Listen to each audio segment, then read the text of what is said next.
నమస్తే. శ్రీ గురుభ్యో నమః. శ్రీమాత్రే నమః. అందరికీ నమస్కారం. మారుతున్నటువంటి గ్రహాలతో పాటు కొన్నిసార్లు గ్రహాలు తిరుగుతూ వెనక్కి తిరగడం ఇలాంటివన్నీ కూడా మనం వింటూ ఉంటాం. దీన్నే వక్రగతి అంటూ ఉంటాం. ఇలాంటి పరిస్థితి ఉన్నప్పుడు మనకుండేటువంటి ఫలితాలు ఎలా ఉంటాయి?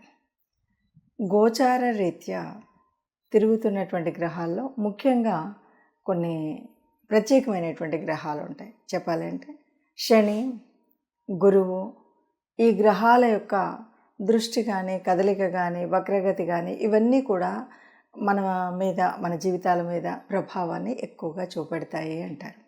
మరి అలాంటి గ్రహమైనటువంటి శని గ్రహం ఈ జూన్ 30వ తారీఖు నుండి రాబోయే అంటే జూన్ 30, 2024 నుండి నవంబర్ 15 వరకు వక్రగతిలోకి రాబోతుంది. మరి ఇలా వక్రగతిలోకి వచ్చినప్పుడు ఏదైనా అంటే మంచి కానీ చెడు కానీ ఎలా ఉంటుంది, అది కూడా ఒక్కొక్క రాశికి ఎలా ఉంటుంది అనేది తెలుసుకునే ముందుగా అసలు శనిగ్రహం అంటే ఇది వాయుగ్రహం అని మనకు తెలుసు. శనిగ్రహము ఇది ఒక రకంగా చెప్పాలంటే చాలా డిసిప్లినరీ గ్రహము అని చెప్తాం. ఏదైనా ఇవ్వాలి, ఏదైనా అంటే కూడా చాలా సిస్టమేటిక్గా ఒక నిబద్ధతతో క్రమశిక్షణ ఇవన్నీ కలిగి ఉన్నప్పుడు మనకు దాని యొక్క ఫలితం వస్తుంది అని మనకు తెలుసు. ఏదైనా తొందరగా కాకుండా దాని యొక్క ప్రభావాన్ని పొందిన తర్వాత ఫలితాన్ని పొందేటువంటి స్థితి కూడా మనకు శనిగ్రహం నుండి వస్తుంది. మరి అలా ఒక్కొక్క రాశి మీద ఈ ప్రభావం ఎలా ఉంటుంది? అయితే ఇప్పుడు వక్రగతి అంటే ఏంటి? వక్రగతి అంటే ఏ గ్రహమైనా వెనక్కి తిరుగుతుందా అంటే మనకు తెలిసినంత వరకు రాహుకేతువులు మాత్రం అపసవ్య మార్గంలో ఉంటాయి. కానీ కొన్నిసార్లు గ్రహాలు మరి వాటి యొక్క వేగాన్ని అలా తిరుగుతూ ఉన్నప్పుడు భూమికి దగ్గరగా వచ్చినప్పుడు అవి వెనక్కి తిరుగుతున్నట్టుగా కనిపించేటువంటి భ్రమపడేటువంటి స్థితి ఒకటి ఉంటుంది. అది దగ్గరగా ఉన్నప్పుడు దాన్ని వక్రగతి అంటాం. అయితే ఈ వక్రగతిలో తిరిగినప్పుడు ఎలా ఉంటుంది? అయితే మరి జన్మజాతకంలోనే వక్రగతి ఉందా, లేదు అలా ఉన్నప్పుడు శని వక్రగతి ఉందా, ఎలా ఉంది ఏంటి అన్నది ఈ ప్రభావాలు చూసేటప్పుడు తెలుస్తుంది. ఒక్కొక్క రాశికి ఒక్కొక్క రకంగా ఉంటుంది. ఎందుకంటే ఇప్పుడు శని ఎక్కడ వక్రగతి పొందబోతుంది అంటే కుంభరాశిలో దాదాపుగా చెప్పాలంటే మొదట 3 నెలలు గురు నక్షత్రం మీద, తదుపరి శతభిష నక్షత్రం మీద ఈ వక్రగతి అక్కడ నుండి వక్రగతి అనమాట. అంటే 4.5 నెలలు, దాదాపు 139 రోజుల వరకు శని యొక్క వక్రగతి ఉంటుంది.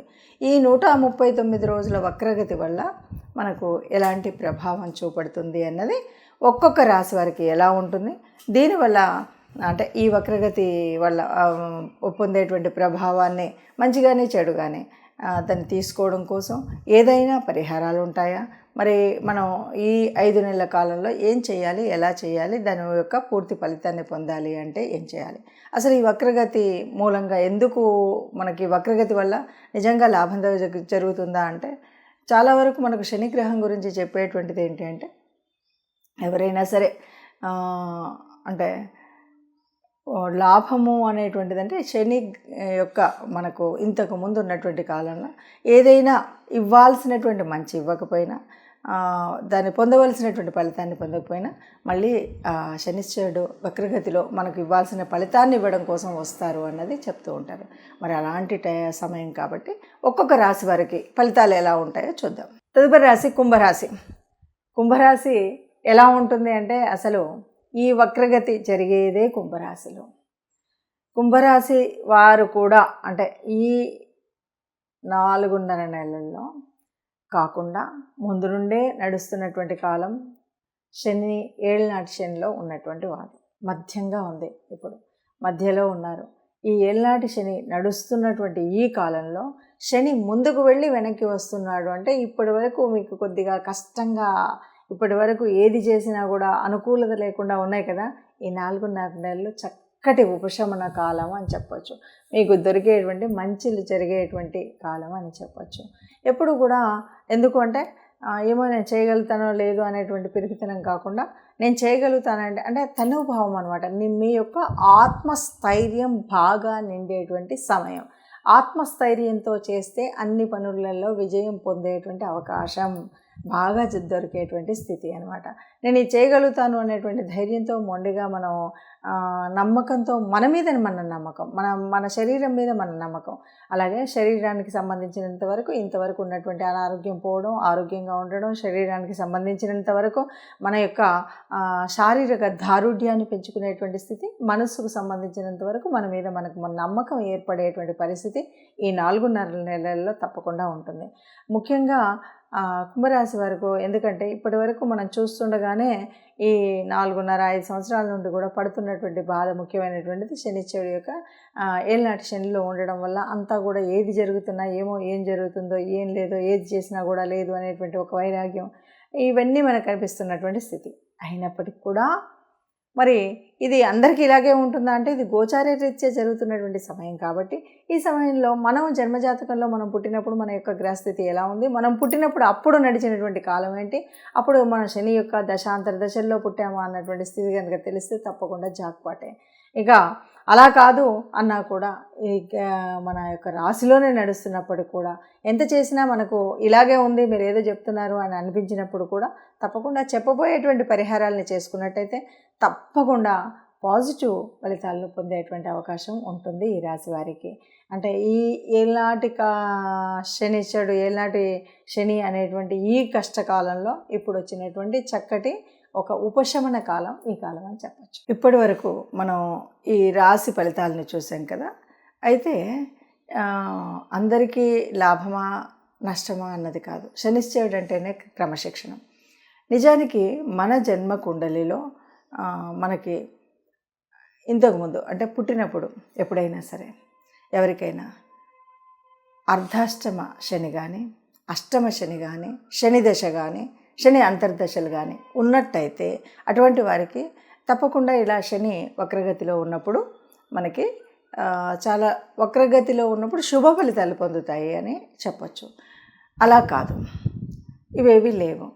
కానీ మరి అర్ధాష్టమ శని ఇలాంటివి ఏదో ఒకటి ఉంది, లేదు ఇది లేదు, ఇవి లేదు మనకు జన్మజాతకంలో అంటే ఇప్పుడు జరుగుతున్నటువంటి కాలంలో, అంటే మీరు జన్మజాతకంలో కాకుండా గోచార రీత్యా ఎవరికైనా అర్ధాష్టమ శని, అష్టమ శని, శని దశ నడుస్తున్నా ఇప్పుడు కూడా ఆ ఫలితం ఉంటుంది. ఇంతేకాదు ఎవరికైనా మరి మంగళ దశ నడుస్తున్నా కూడా దీనివల్ల శుభ ఫలితాలు జరుగుతాయని చెప్పచ్చు.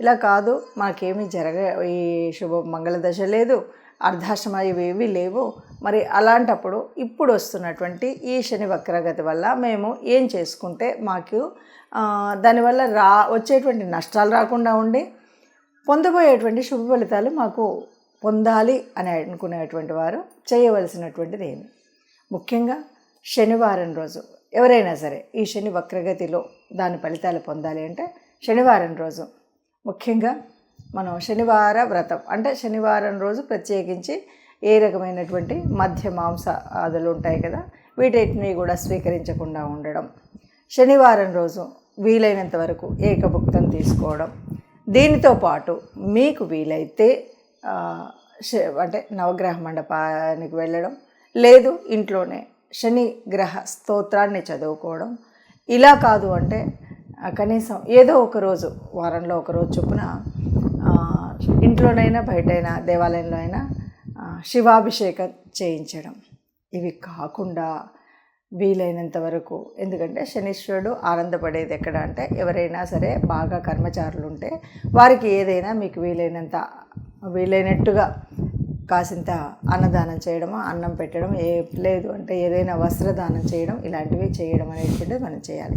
అలా కాదు ఎవరైనా అంగవైకల్యంతో ఉన్నటువంటి వారికి కూడా మనం సహాయం చేయడం, వృద్ధులు ముఖ్యంగా వృద్ధుల సేవ, మన ఇంట్లో వాళ్ళు అవనివ్వండి బయట వాళ్ళు అవనివ్వండి, ఎవరైనా వృద్ధులు ఉన్నట్టయితే వారి యొక్క సేవ ఇలాంటివి మనం చేసినట్టయితే శనిశ్చరుడు మన మీద కరుణ పొందుతాడు, మనకి దయ చూపెడతాడు. ఇది మనకు పాజిటివ్గా ఉంటుంది. అందువల్ల దీనితో పాటు ముఖ్యంగా ఎవరైనా సరే విష్ణువుకు సంబంధించినటువంటి స్తోత్రాల్ని చదువుకోవడం అనేటువంటిది చేసినట్టయితే మనకు తప్పనిసరిగా పాజిటివ్ ఈ వక్రగతి ఉన్నటువంటి 4.5 నెలల కాలంలో చాలా పాజిటివ్గా మన యొక్క స్థితిగతులు ఉంటాయి అని చెప్పచ్చు. నమస్తే. అందరూ సుఖంగా ఉండాలని, అందులో మనం ఉండాలని కోరుకుంటూ శుభం భూయాత్.